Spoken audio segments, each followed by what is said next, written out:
Lucy ने जीभ बाहर निकालकर बारिश की बूंदें पकड़नी शुरू कर दी। एक भी बूंद बर्बाद नहीं होने देना चाहती थी। फटाफट बोतल पकड़ ली ज्यादा पानी भरने के लिए।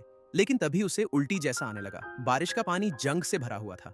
उसका शरीर सहन नहीं कर पा रहा था। बहुत देर बाद आखिरकार उसने धीरे धीरे आंखें खोली और देखा बाहर जोरों की बारिश हो रही है। लूसी ने तुरंत प्लास्टिक का कंटेनर बॉक्स के ऊपर रख दिया, इस कीमती पानी को बचाने के लिए। फिर उसे पुल रिंग दिखाई दी और दिमाग में आइडिया आ गया। उसने ढक्कन खोल दिया, रस्सी को कंटेनर के ऊपरी किनारे पर लूप लगाया, दोनों सिरे पकड़े और पूरी ताकत लगा दी। जैसे जैसे गैप बढ़ा, उसकी ताकत तेजी से खत्म होने लगी। उसने पूरा शरीर का वजन झोंक दिया। आखिरी सेकंड में आखिरकार धातु फट गई और बड़ा सा छेद बन गया। लूसी ने एक अजीब सी आवाज निकाली जो हंसी और रोने के बीच की थी। ये उसकी बच्ची थी। उसी ने उसे जिंदा रहने की हिम्मत दी। वो कंटेनर से बाहर निकली और देखा कि वो बीच समंदर में तैर रही है। उस रात ठंड बढ़ गई। लूसी ने देखा उसकी बेबी ठंड से कांप रही है और बार बार खांस रही है। उसने कपड़े कप में ठूंस दिए, आखिरी अल्कोहल डाल दिया और जल्दी से एक मेकशिफ्ट हीटर बना लिया। उसने उसे बेबी के पास रख दिया ताकि गर्मी मिले। अपनी बच्ची को सोते देखकर लूसी ने खुद से वादा किया, चाहे कुछ भी हो जाए वो जिंदा रहेगी। अगले दिन उसने रस्सी से सारे प्लास्टिक कंटेनर बांध दिए और अपनी बेबी के लिए टेम्पररी राफ्ट बना लिया। लेकिन ठीक उसी वक्त कंटेनर का सील्ड मुंह पानी के प्रेशर से फट गया।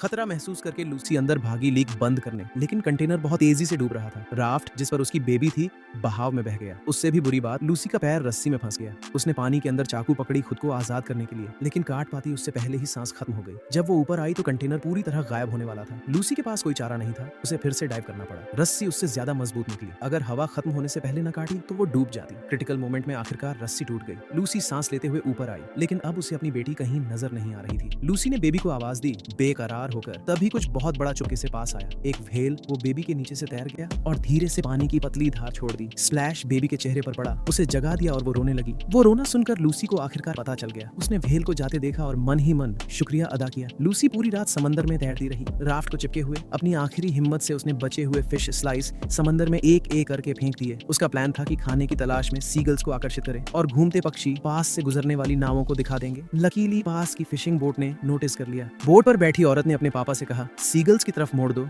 थोड़ी देर बाद उन्होंने बेबी को बोट पर खींच लिया। उसे देखते ही सब शॉक हो गए। एक बेबी को इस हालत में बचना नामुमकिन था।